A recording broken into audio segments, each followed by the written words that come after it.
Hello साथीहरु सबैजनालाई नमस्ते। आशा छ सबैजना एकदमै सन्चै हुनुहुन्छ। मैले चाहिँ अब धेरै आफ्नो परिचयतिर ध्यान दिन हैन, मेन के कुरामा भिडियो बनाउँदै छु त्यतैतिर गए म।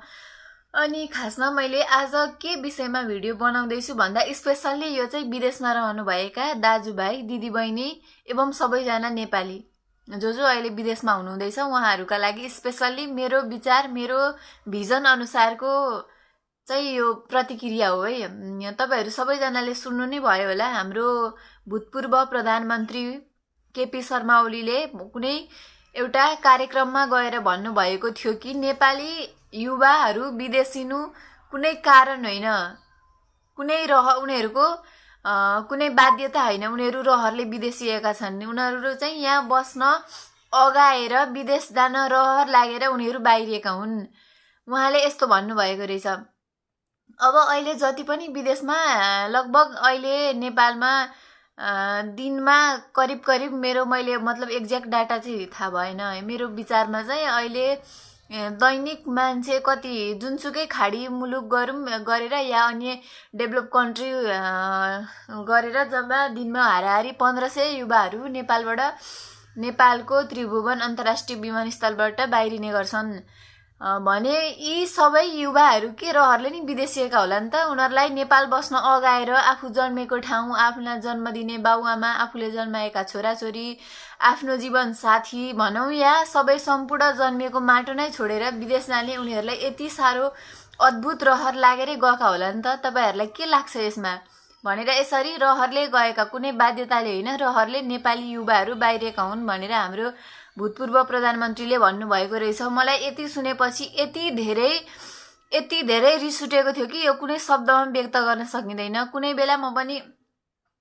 नेपालमा केही गर्न सकिँदैन, विदेशमै जानुपर्ने रहेछ भनेर सोच बनाएको मान्छे फेरि पछि आएर मैले सोच बदले हैन।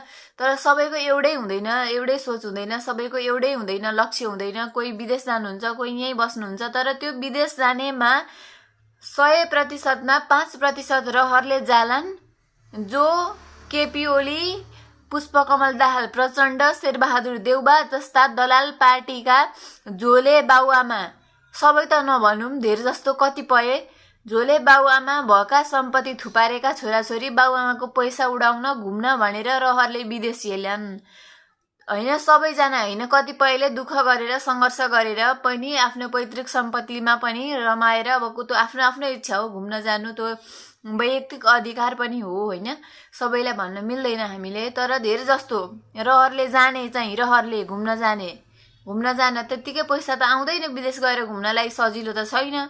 नेपालमै घुम्नलाई त नेपालका कतिपय अब साधारण घरबाट बिलोङ गर्नेले नेपालमै घुम्नलाई त 10 चोटी सोच्नुपर्छ भने झन् नेपाल भन्दा बाहिर जान पक्कै सजिलो छैन हामी जस्तो मिडल क्लास फ्यामिलीको लागि त।